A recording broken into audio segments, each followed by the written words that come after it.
Sobat Doder, ketemu lagi dengan Carut SP di hari Minggu, tanggal 5 April. Kita harus berburu menyapa Cak Dodo karena penting informasinya. Cak Dodo, Assalamualaikum warahmatullahi wabarakatuh. Salam FNF. Waalaikumsalam warahmatullahi wabarakatuh. Selamat pagi Cak Jarod dan seluruh rakyat Indonesia. Ini Ramadan sudah lewat, Cak.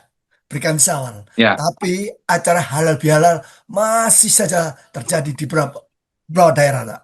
Di Solo, ini halal bihalal YouTuber Nusantara sama deklarasi Laskar Gibran. Wah, yang dihadiri oleh Jokowi. hmm, Apa ya. maknanya, Cak?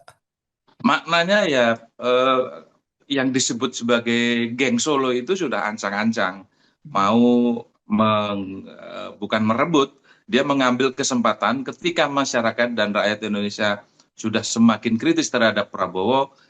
Inilah timing yang tepat bagi Solo untuk bergerak dan bisa ditunjukkan dengan itu tadi halal bihalal oleh YouTuber Nusantara dan juga apa tadi Gibran, Laskar loyalis Gibran. Gibran apa sebutan Laskar Laskar Gibran. Gibran. Laskar Gibran di Jakarta ada namanya Rumah Gibran. Jadi Wow. ibarat peluru ini sudah moncongnya sudah semua mengarah kepada Prabowo, hanya soal timing. Apalagi kalau dikatakan YouTuber Nusantara. Kita semua tahu YouTuber Nusantara itu adalah kumpulan orang-orang yang memviralkan dan mencari video dan membangun narasi dan juga membangun opini bagaimana Jokowi itu tetap yang terbaik, keluarga Solo tetap yang terbaik, termasuk juga Gibran adalah pemimpin masa depan. Dan mereka nggak malu-malu lagi ketika Prabowo masih aktif berkuasa, melakukan semacam perlawanan dan penggalangan opini seperti itu. Ini terkait dengan isu perang di Timur Tengah, Mas. Iran melawan Ya, Amerika dan Israel. Salah satu sisi ini geng Solo satu langkah di depan Prabowo. Kita harus mengakui, Mas, bagaimana duta besar Iran itu memilih berkunjung ke Jokowi membahas masalah geopolitik yang sekarang waktu deklarasi Laskar Gibran itu juga Jokowi menyebut sudah mengontak Pangeran MBZ terkait dengan perang. Jadi paling tidak isu perang itu didahulukan diprioritaskan oleh Jokowi. Sampai-sampai, Mas, ini si siapa itu Muhammad Said Didu, manusia mereka bilang bahwa duta besar Iran mengetahui siapa sesungguhnya yang berkuasa. wow. Nah, itu kan semakin jelas bahwa keluarga Solo itu memang setiap hari diperdebatkan detik per detik itu mengincar sepak terjang Prabowo. Manakala ada kelemahan Prabowo, dia langsung masuk ke situ mengisi ruang-ruang kosong sehingga publik seakan-akan merasa Solo lebih bagus. Hmm. Kaitannya dengan Iran. Demikian juga. Jadi kalau diibaratkan gini, kayak kucing Hmm. mengintip tikus. Ketika Oh, tikus melintas, langsung disergap. Tom Ini and Jerry, persis Mas, ya. seperti yang terjadi. Masih ingat Hah? film Tom and Jerry? Tom and Tom Jerry. and Jerry. Kira-kira seperti itu. Bagaimana keluarga Solo ini, Jokowi dan Gibran ini selalu mengamati Prabowo ketika ada hal yang kurang mendapatkan perhatian masyarakat, dia langsung mengambil peran di situ supaya dianggap sebagai orang yang paling tahu, orang yang paling peduli dan dan merawat bahwa keluarga Solo adalah keluarga idaman, pemimpin masa depan, pemimpin terbagus sepanjang sejarah. Kan itu framing yang ingin dibangun seperti itu hingga suatu saat nanti 29 Gibran mulus untuk menduduki presiden atau mencalonkan diri jadi presiden kemudian dipilih. Itu jangka panjangnya. Jangka pendek kalau Prabowo bisa diturunkan di tengah jalan ya tentu saja siapa lagi yang naik kalau bukan wakilnya. Ini terkait analogi Tom and Jerry. Kira-kira Ya, siapa yang jadi kucing dan siapa yang jadi tikus, Mas? yang jadi tikus ya jelas Prabowo, yang jadi kucing Gibran dan Jokowi selalu mengincar. Jadi di balik apa ya, di balik tembok atau di balik semak-semak dia selalu mengincar tikus melewat atau sedang lengah langsung disergap. Itu yang terjadi hari ini. YouTuber, Prabowo, Gibran, Rumah Gibran, Laskar Gibran, nanti apalagi Front Kaisang dan lain sebagainya akan muncul segera ini. Segera akan bermunculan. Saya mengkritisi bagaimana terkait Laskar Gibran. Ini mirip dengan jejak langkah Jokowi yang terus merawat termul-termulnya untuk kepentingan politik disebut relawan, tapi pamrih Mas. Kalau berhasil minta jabatan komisaris independen, apakah layak relawan-relawan ini disebut relawan Mas? Ya jelas tidak layak karena relawan ini selama Jokowi menjadi presiden memang itu tangga untuk meniti karir. Masuknya relawan dulu. Begitu calon yang didukung menjadi presiden, maka dia berharap sesuatu menjadi komisaris, menjadi wakil menteri, menjadi dirjen dan lain sebagainya. Jadi relawan itu adalah bukan lagi sekedar orang yang bekerja secara rela memenangkan calon yang punya kredibilitas dan punya kemampuan untuk menjadi pemimpin negara ini, tapi relawan adalah mendukung calon presiden, calon pemimpin yang kemudian kelak bisa berbalas budi terhadap jasa-jasa para relawan itu. Jadi sudah bergeser. Fungsi relawan, tugas dan tujuan relawan ini sudah bergeser. Maka yang terjadi negara dikelola oleh orang-orang yang tidak punya kapabilitas, tidak punya kemampuan, tapi dikelola oleh orang-orang yang punya jasa masa lalu. Tidak peduli orang itu punya kemampuan atau tidak, bisa mengatur perusahaan atau kementerian atau BUMN atau tidak. Yang penting lihat sepak terjangnya, jejak masa lalunya seperti apa kontribusinya, dan itu yang dijadikan relawan. Rusak negara kalau seperti ini. Ini waktunya bersamaan, Cak. Di Jakarta, di Solo ada deklarasi atau istilah halal bihalal antara relawan Gibran. Di Jakarta itu Hmm. juga digelar halal bihalal para pengawat politik untuk menjaga akal waras. Salah satunya tokoh yang bicara adalah Saiful Mujani, Mas. Ini mengkritik keras Hmm. bagaimana Ya, Prabowo itu dianggap tak bisa mendengarkan atau mengabaikan aspirasi publik. Karena ya harus dimundurkan. Ia memilih kata seperti tidak impeachment, tapi dimundurkan. Ini kutipannya, Mas. Saya alternatifnya bukan pada prosedur yang formal impeachment seperti itu. Itu tidak akan jalan. Yang jalan hanya ini. Bisa nggak kita mengkonsolidasikan diri untuk menjatuhkan Prabowo? Itu. Hanya itu. Kalau nasihati Prabowo nggak bisa juga. Bisanya hanya dijatuhkan. Itulah menyelamatkan, bukan menyelamatkan Prabowo, tapi menyelamatkan diri kita dan bangsa ini.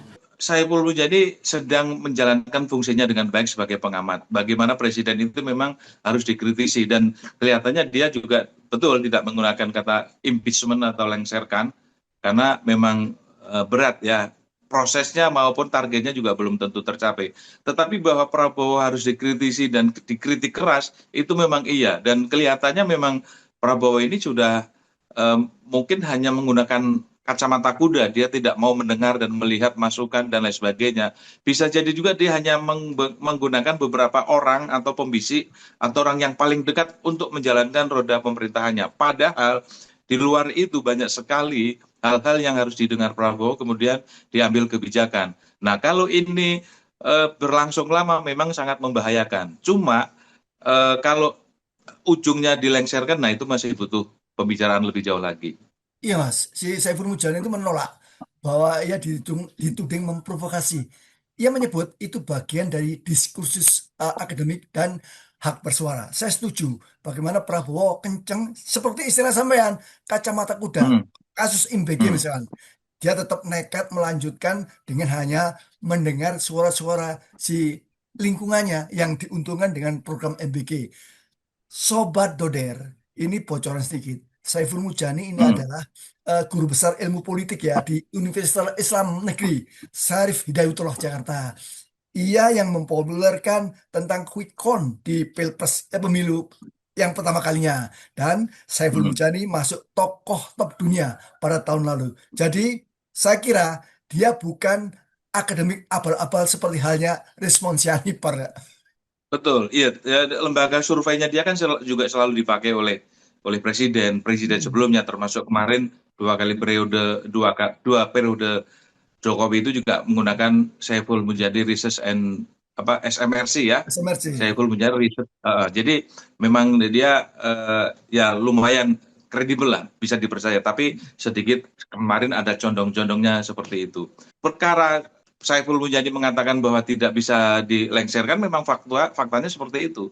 Seberapapun kesalahan presiden, kalau itu baru opini publik, tidak bisa. Presiden harus melanggar hukum dulu, melakukan 3 syarat untuk pemakzulan, yaitu melakukan pelanggaran konstitusi, perbuatan tidak tercela, satu lagi apa, dan itu harus melalui proses DPR, MK, kemudian MPR. Lah itu butuh waktu yang sangat lama.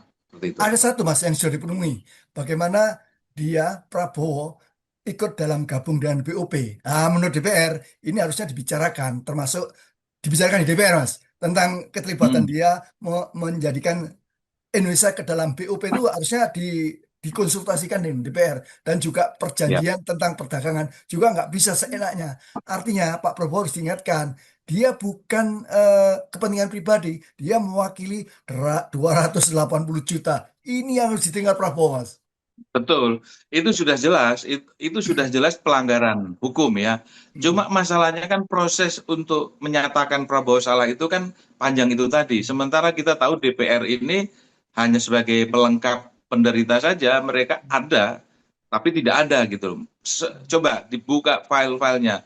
Pernah nggak selama perjalanan Prabowo menjadi presiden DPR bersuara keras? Kan tidak ada, mereka sibuk di urusan yang lain.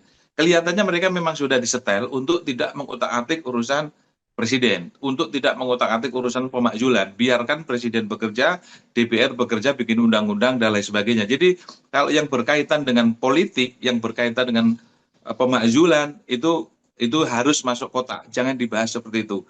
Saya paham seperti itu, Prabowo inginnya negara ini satu komando gitu. Tetapi mestinya meskipun satu komando harus tetap punya peluang ketika pelanggaran itu sudah tidak bisa dimaafkan. Seharusnya demokrasi berjalan semestinya, bukan dengan cara seperti ini. Semua yang berkaitan dengan pelanggaran presiden tutup rapat-rapat supaya tidak terjadi kegaduhan. Ini kan persis apa yang dilakukan Jokowi selama 10 tahun yang lalu. Ya, ini duplikat Jokowi, bagaimana dia menguasai DPR, mayoritas DPR sudah di dalam satu keranjang bernama rezim itu. Satu lagi contoh bagaimana penggunaan dana anggaran pendidikan itu dikutak-atik untuk MBG. Ini sudah keterlaluan Prabowo. Sampai sekarang dia nekat untuk melanjutkan program ini dengan alasan kesempurnaan akhir tahun ini, Mas. Untuk berikutnya tahun depan barangkali tetap dilanjutkan. Jadi saya bisa pahami bahwa Prabowo menggunakan APBN, menggunakan dana pendidikan 335 triliun, itu mereka berlindung di balik putusan DPR. Dan yang mengkritik hari ini adalah DPR yang kemarin juga menyetujui anggaran itu. Jadi memang ini seperti si malakama gitu, siapa yang salah antara pemerintah dengan DPR.